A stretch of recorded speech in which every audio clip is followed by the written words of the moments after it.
So on topic 9, we have a lot of motivation to go global, and this is just part 1 of 2.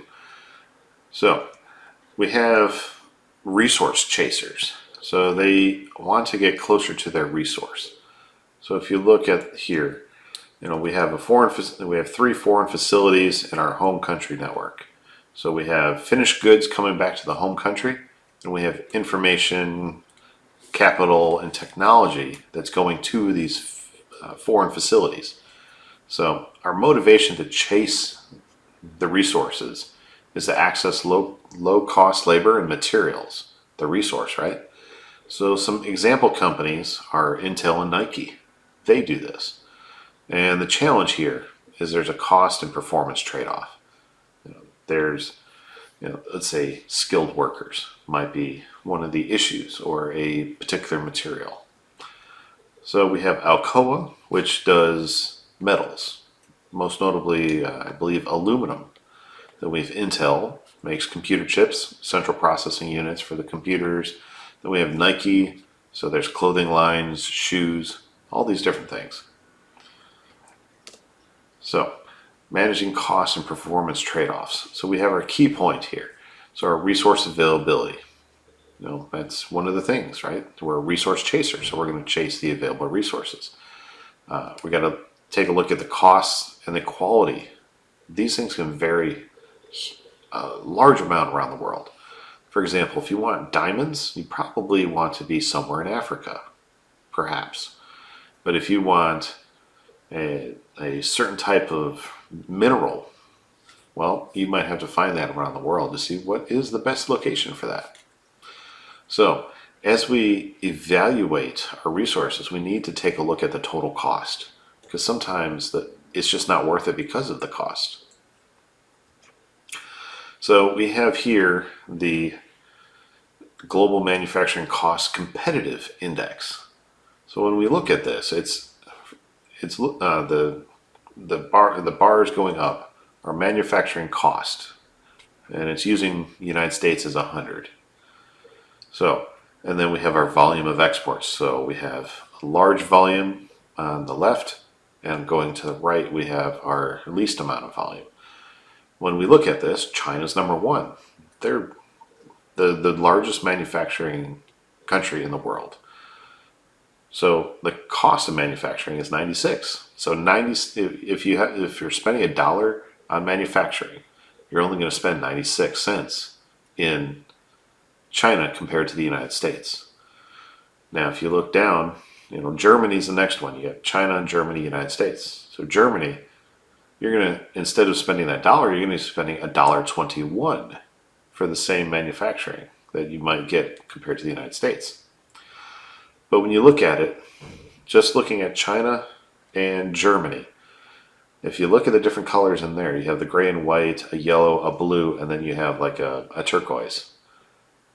Well, everything is essentially the same on those, except for when you get to the labor, which is that turquoise. Labor costs more in Germany than it does in Japan. So that's the main difference. Now, if we looked at the tallest one, which is actually Australia, there they have natural gas is a little cheaper, electricity is about the same, but the labor cost is huge there. Unfortunate. But when you look at Indonesia, which is the lowest one on this chart, the labor cost is very minimal. And electricity and natural gas are pretty small too. So these are just some things to think about. Now, all this data is from 2014, so we'd have to look at an updated chart to see where our potential country might fall in this. So we have Deloitte's study of global manufacturing competitiveness. So when we look at manufacturing labor cost, we look at 3 countries. We have the United States, Russia, and China. Well, $38 is the labor cost for manufacturing in the United States. Russia, it's $45.50, and then $3.30 in China. Huge difference, right? However, when we look at the electricity price for industrial consumers, Now this is per kilowatt hour. So it's 7 cents in the United States, then we have 18 and 11 cents. So it's actually the cheapest in the United States. Go figure, right? Actually, that might be Germany's flag. I am not 100% sure. Well, either way, you guys, I hope, can see the difference here. So, our World Economic Forum's Global Competitiveness Report. So,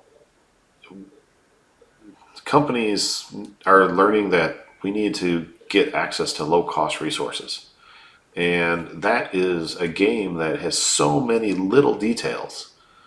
So, for example, Switzerland is number one. It's the most competitive company. And then it goes all the way down to Finland as 10. And of course, this list is a lot longer, but when you look at all the tiny little details, it looks like Switzerland might be the most competitive country. Well, we don't have all the details on this, but it might be interesting to find out what details did they consider, because the United States says it's number 2. You know, Hong Kong number 6, United Kingdom number 8.